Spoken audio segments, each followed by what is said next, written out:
Let's bring back the front bench to talk about all of that. Brian Gallant, Corey Tenayk, Tom Mulcair, and Rob Benzie. Corey, I'll start with you. Make it make sense. I don't know what else to say.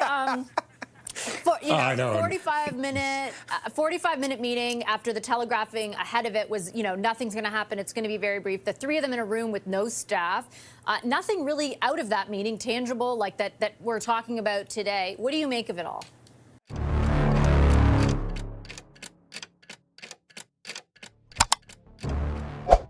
Cuando se escucha que un presidente amenaza con imponer aranceles a los fertilizantes, puede parecer solo otro capítulo más de la vieja novela de la guerra comercial. Otro discurso inflamado, otro podio, otra promesa de ser duro con los extranjeros. Pero si miras un poco más allá de la superficie de esta amenaza específica, que apunta directamente a la potasa canadiense, el fertilizante que literalmente alimenta los campos de América del Norte, lo que encuentras es algo muy diferente.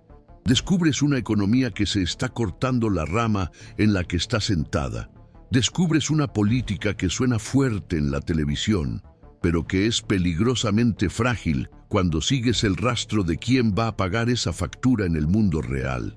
Y si trabajas en el campo, en el procesamiento de alimentos, en el transporte rural, o simplemente haces la compra cada semana para alimentar a tu familia, estás más cerca de esa factura de lo que imaginas. La historia comienza de forma sencilla. Estados Unidos importa una parte significativa de la potasa que utiliza como fertilizante. Una gran parte proviene de Canadá, especialmente de la provincia de Saskatchewan, que alberga algunos de los mayores yacimientos de potasa del mundo. Y la potasa no es un lujo, es uno de los nutrientes fundamentales que hacen posible la productividad moderna del maíz, la soja, el trigo y muchos otros cultivos. Sin ella, los campos no solo producen menos, con el tiempo se agotan por completo. Por lo tanto, cuando un presidente declara que está dispuesto a imponer aranceles severos a los fertilizantes importados y apunta directamente a Canadá como objetivo, no está atacando a un proveedor cualquiera. Está amenazando la arteria principal del sistema agrícola de Estados Unidos y con ello está alterando la estructura de costes de toda la agricultura estadounidense. Si estás escuchando esto y eres agricultor, no necesito explicarte lo que sucede cuando los costos de los insumos se disparan. El fertilizante no es un elemento opcional en el presupuesto de una cosecha. Puede ser el gasto más alto de toda la temporada. Un pequeño aumento por tonelada, cuando se aplica a cientos o miles de hectáreas, come directamente el margen de ganancia. Y seamos sinceros, muchas granjas ya están equilibrando sus cuentas con líneas de crédito ajustadas y precios volátiles de las materias primas. Una política que aumenta deliberadamente el coste de un insumo esencial no es una prueba, es un ataque directo a su supervivencia. Y aquí entra el punto que casi nadie menciona en los discursos políticos. Las empresas canadienses que exportan potasa a Estados Unidos tienen alternativas. Tienen compradores esperando en Asia, América Latina y Europa. Si la potasa se encarece para el mercado estadounidense debido a los aranceles, Canadá no se derrumba, simplemente se diversifica. Para entender por qué esta situación es tan desequilibrada, hay que pensar en geología e instituciones, no en eslóganes. Estados Unidos no puede simplemente decidir convertirse en un gran productor de potasa el año que viene, porque así lo desee. Los yacimientos minerales no surgen en ruedas de prensa. Construir una nueva mina, incluso si hay recursos, requiere años de exploración, inversión, infraestructura y regulación. Mientras tanto, Canadá ha pasado décadas tratando la potasa como un activo estratégico. Ha construido ferrocarriles, puertos, oleoductos, sistemas reguladores y contratos a largo plazo para afianzar este sector. Hoy en día, ocupa el puesto de proveedor más fiable del mundo en un momento en el que otros exportadores, como Rusia y Bielorrusia, se ven frenados por sanciones y tensiones geopolíticas. Por su parte, Estados Unidos ha tomado decisiones diferentes. se ha vuelto estructuralmente dependiente de los fertilizantes importados, al tiempo que ha dicho a los agricultores que el mercado les garantizaría todo lo necesario, siempre a un precio justo. Y aquí es donde el lenguaje de la guerra comercial se vuelve no solo engañoso, sino peligroso. Los aranceles se venden como herramientas para castigar a ellos y protegernos a nosotros. Pero cuando lo que se graba es un insumo que los propios productores estadounidenses no pueden sustituir, esa línea entre ellos y nosotros desaparece.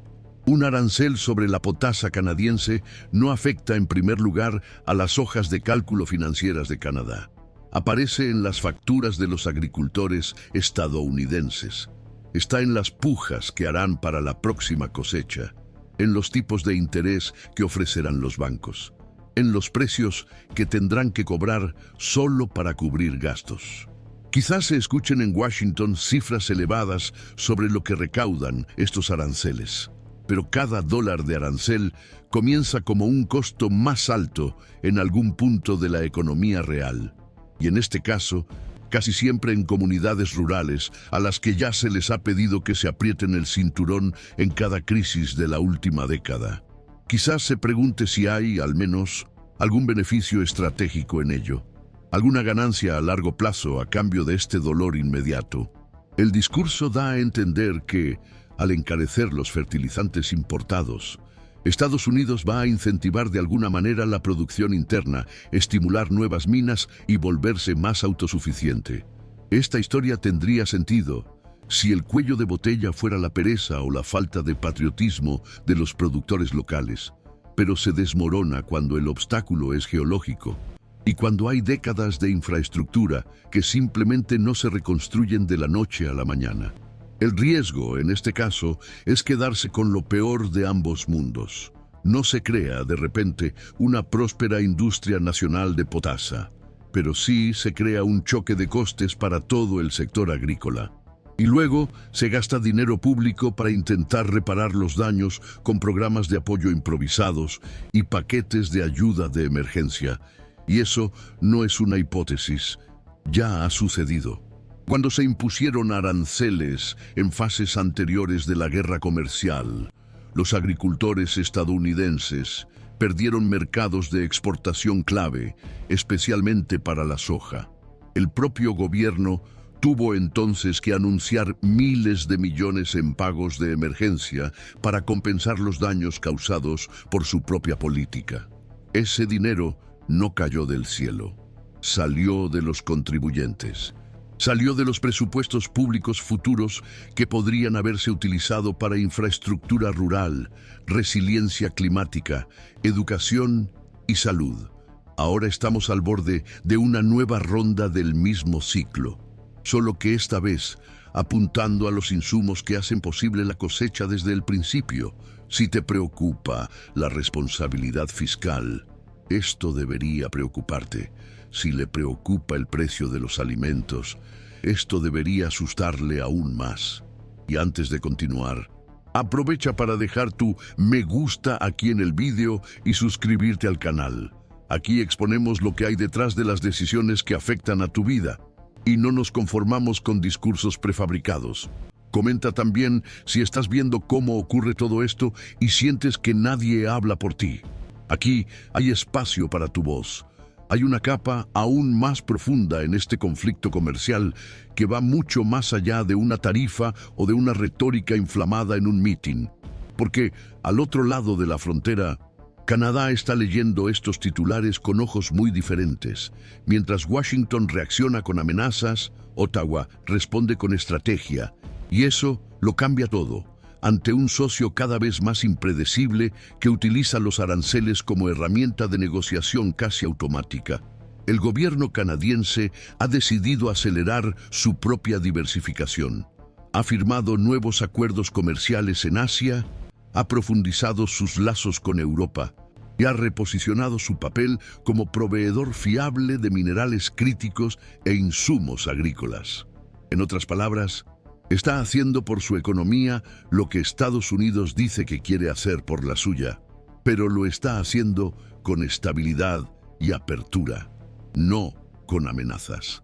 Cuando se da un paso atrás y se observa la escena con más claridad, se percibe que un arancel sobre la potasa no fortalece a América del Norte. Empuja a Canadá, cada vez más, hacia un mundo en el que su dependencia de Estados Unidos se reduce y en el que los agricultores estadounidenses, en consecuencia, se vuelven más vulnerables y aislados. Y este no es un episodio aislado. Este mismo patrón se repite en la relación más amplia de Estados Unidos con Canadá y con el resto del mundo. Por un lado, tenemos una Casa Blanca que considera los aranceles, los sistemas de defensa y las frases efectistas sobre convertir a Canadá en el estado número 51 como instrumentos de dominación. Por otro lado, vemos un gobierno canadiense que ya ha decidido que no va a seguir apostando su prosperidad por los caprichos de Washington. Este cambio se hizo aún más evidente cuando el primer ministro Mark Carney subió al escenario y anunció una visita oficial a China. Para muchos, solo fue otra noticia diplomática más, pero para quienes siguen la geopolítica mundial, fue un mensaje claro. You don't hand matches to an arsonist, and you don't give power to an angry left-wing. Y detrás de este movimiento hay una lógica muy simple. Canadá ya ha pagado un alto precio por estar en medio del fuego cruzado de las grandes disputas entre potencias. Cuando la tensión con China aumentó a finales de la década de 2010 y principios de la de 2020, los agricultores canadienses perdieron miles de millones en exportaciones. Se suspendieron proyectos energéticos. La confianza se evaporó. Retomar los lazos con Pekín no es ingenuidad, es supervivencia. China es un mercado de 1.400 millones de personas, con una demanda creciente de alimentos, tecnología limpia y combustibles avanzados. Precisamente las áreas en las que Canadá tiene ventajas comparativas. Al reconstruir las relaciones, restablecer las certificaciones y los canales comerciales, Ottawa no está eligiendo a China en lugar de Estados Unidos. Está rechazando ser rehén de un único socio. En el momento exacto en que Washington negocia una tregua arancelaria temporal con Pekín, sin resolver las tensiones de fondo, Canadá aparece con una visión a largo plazo. Mientras Washington apaga incendios, Ottawa construye arquitectura, negocia acuerdos con Europa, con el Reino Unido, con el sudeste asiático y asume un papel más relevante en la economía del Indo-Pacífico, hoy en día el principal motor del crecimiento mundial. Esto no es traición, es exactamente lo que cualquier país racional hace cuando un aliado convierte la cooperación en chantaje económico. Si tratas a tus socios como subordinados, no te sorprendas cuando empiecen a buscar salidas. Y lo más impresionante es que dentro del propio Canadá, este reposicionamiento ha generado algo poco habitual. Unión, empresarios, gobernadores provinciales, parlamentarios de la oposición, todos han empezado a hablar el mismo idioma. Una necesidad común, proteger la soberanía económica del país.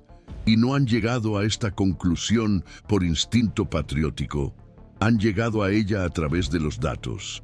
La integración de Canadá con la economía estadounidense es tan profunda que defender sus propios intereses requiere disciplina, paciencia y visión a largo plazo, no populismo reactivo. Y Mark Carney es la personificación de esta línea de pensamiento. No responde a las provocaciones de Trump con más ruido, no grita más fuerte, no contraataca, planifica, fortalece las cadenas productivas, consolida alianzas, atrae la inversión extranjera, presenta a Canadá como un socio confiable en un mundo cada vez más inestable. Y aquí es donde el contraste con Washington se vuelve innegable. Mientras Trump habla de dominación, Carney habla de resiliencia. Mientras Trump mide las victorias en titulares, Carney las mide en estabilidad. Mientras Trump busca influencia a través del caos, Carney encuentra fuerza en la integración. Y esa diferencia importa, porque el poder global hoy en día ya no se define por la capacidad de provocar choques, sino por la capacidad de evitar colapsos. Los inversores huyen de la volatilidad. Las empresas multinacionales eligen jurisdicciones predecibles. Los sistemas alimentarios dan prioridad a los proveedores fiables. En todas estas áreas, Canadá gana fuerza cada vez que Estados Unidos utiliza los aranceles como megáfono político. Y quizás el ejemplo más claro de ello sea el reciente episodio relacionado con el sistema de defensa antimisiles conocido como Golden Dome. El gobierno estadounidense quería mostrar su supremacía militar y lo consiguió. Pero la historia más relevante tuvo lugar entre bastidores. Canadá expresó su interés en el sistema. Al fin y al cabo, esta integración es un pilar histórico de la seguridad mutua. Sin embargo, en lugar de fortalecer esta cooperación, Trump convirtió la conversación en una broma. Dijo que Canadá podría tener acceso al sistema, pero solo si aceptaba convertirse en el estado número 51. Lo que debería haber sido una oportunidad para reforzar los lazos, se convirtió en un recordatorio más de que los compromisos de Estados Unidos son condicionales, negociables y a menudo envueltos en espectáculo político. Y así es como avanza Norteamérica, con dos filosofías de liderazgo completamente opuestas, una ruidosa, impulsiva, guiada por tácticas de presión y ganancias inmediatas, la otra, metódica, centrada en la diversificación y las garantías a largo plazo. Y no hace falta ser un experto en economía para entender qué modelo está abriendo puertas y cuál está cerrando oportunidades. Aprovecha este momento para dejar un comentario aquí. Quiero saber tu opinión. ¿Sientes que estas decisiones te afectan directamente aunque no tengas voz? Entonces comenta aquí abajo con la frase: yo también me siento solo, pero no me callaré. Puedes copiar y pegar. Esto es más que un vídeo.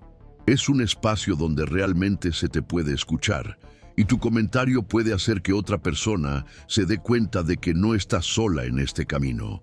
Y mientras Estados Unidos sigue insistiendo en un enfoque basado en la confrontación y la improvisación, Canadá responde con una estrategia a largo plazo que está empezando a configurar el nuevo equilibrio de poder en el continente. Tarifa tras tarifa, amenaza tras amenaza. La Casa Blanca parece olvidar una lección fundamental de la política internacional moderna. El poder no es solo la capacidad de imponer reglas, sino la habilidad de mantener alianzas. No se trata solo de ser temido, sino de ser confiable. Y la verdad más incómoda que revela este conflicto es que, en la práctica, los aranceles impuestos como castigo a los vecinos no afectan primero a los objetivos extranjeros, afectan a los hogares estadounidenses. La potasa más cara no perjudica primero a Canadá, recae sobre los agricultores de Estados Unidos. El acero más caro encarece la construcción en las ciudades estadounidenses. La madera con aranceles eleva el costo de las viviendas. La movilización de las empresas hacia nuevos proveedores aumenta los costos de producción, que terminan llegando al bolsillo del consumidor. El propio gobierno lo sabe, porque necesita crear paquetes de ayuda para contener el daño generado por sus propias decisiones. El ciclo es dolorosamente repetitivo. Se impone el arancel. El sector afectado protesta. El gobierno libera miles de millones en cheques de emergencia y luego se jacta de haber ayudado a quienes él mismo puso en apuros. Y esta incoherencia va minando la confianza de quienes viven en la primera línea de la economía real. Los agricultores que antes formaban la base sólida del apoyo electoral a Trump, ahora soportan el peso de los costos más altos, los mercados externos en caída y los márgenes de ganancia cada vez más ajustados. Las industrias de los estados decisivos se enfrentan a materias primas más caras, fábricas que reducen turnos y puestos de trabajo en peligro. Las familias suburbanas que ya tienen dificultades para equilibrar los gastos de vivienda, alimentación y cuidado de los hijos, ahora ven cómo sus presupuestos se disparan debido a políticas que no se diseñaron pensando en ellas. Mientras tanto, Canadá absorbe los mismos choques y los convierte en oportunidades. Cada nuevo arancel estadounidense se convierte en una justificación más para buscar nuevos socios. Cada frase provocadora acelera el esfuerzo de diversificación. Cada gesto de falta de respeto diplomático refuerza la decisión de crear cadenas productivas nacionales en minerales críticos, energía limpia, insumos agrícolas y fabricación ecológica. Y este movimiento ya no es una reacción, es un posicionamiento. Ottawa no solo está reaccionando a las amenazas de Washington, está construyendo una nueva identidad global. Un país lo suficientemente pequeño como para mantener la flexibilidad, pero lo suficientemente grande y estable como para ser relevante. Para muchos observadores, las declaraciones más teatrales de Trump, como la sugerencia de que Canadá podría convertirse en el estado número 51 de Estados Unidos a cambio de acceso al sistema de defensa antimisiles, suenan a espectáculo político. Pero para los canadienses, estas frases tienen otro peso. Refuerzan la percepción de que Washington ya no ve a Canadá como un socio igual, sino como una pieza que se puede mover en el tablero de la influencia. Y, en lugar de intimidar, esta postura tiene el efecto contrario. Acelera el distanciamiento, alimenta una política exterior más autónoma, más prudente, más ambiciosa, y dentro de Canadá, este nuevo curso de acción está uniendo incluso a quienes siempre han estado en bandos opuestos: empresarios y sindicatos, gobernadores y oposición, economistas y productores rurales. Todos ellos ven los datos.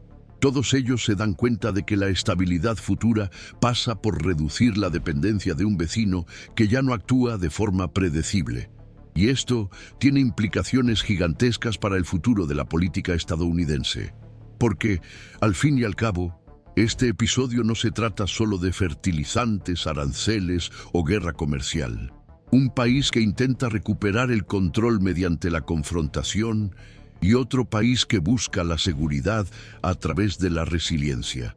Estados Unidos puede seguir imponiendo aranceles, amenazando a sus aliados, celebrando victorias pasajeras en los titulares.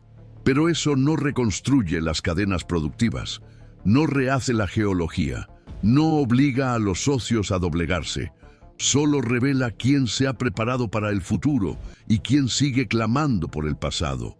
Y lo más irónico es que la política diseñada para cerrar el cerco está, en realidad, fomentando la fuga. La estrategia pensada para ejercer control está generando independencia. La guerra comercial iniciada para obtener concesiones está enseñando a Canadá a prosperar sin ellas. Esto está sucediendo ahora, ante nuestros ojos. Y aunque los líderes de Washington no quieran admitirlo, esto moldeará las próximas décadas de relaciones en el continente, porque el verdadero poder en el mundo actual no está en quien grita más fuerte, sino en quien resiste en silencio. No está en quien genera caos, sino en quien construye confianza. Y quizás la mayor lección sea esta: cuando un país grava con impuestos los fertilizantes de sus propios agricultores, los insumos de sus propias fábricas, los muebles de las casas de su propio pueblo, todo en nombre de atacar a un aliado, no está actuando con fuerza, está actuando con desorientación. Y cuando el país vecino convierte cada golpe en un aprendizaje, cada amenaza en un proyecto de diversificación y cada crisis en una oportunidad para crecer con firmeza, está trazando el camino del verdadero liderazgo. Un liderazgo que no necesita un escenario, que no necesita espectáculo, pero que será recordado cuando pase el ruido. Y si has llegado hasta aquí, es porque sientes que hay algo que no funciona en este juego de poder, que hay demasiada gente pagando un precio que no debería pagar. Por eso, si este vídeo te ha parecido interesante, suscríbete al canal ahora. Aquí analizamos los entresijos de la política con claridad, valentía y compromiso con la verdad. Tu suscripción nos ayuda a llevar este mensaje aún más lejos, y más que eso, demuestra que estás atento, despierto y listo para ver más allá del discurso oficial, porque solo quien entiende el juego puede cambiarlo.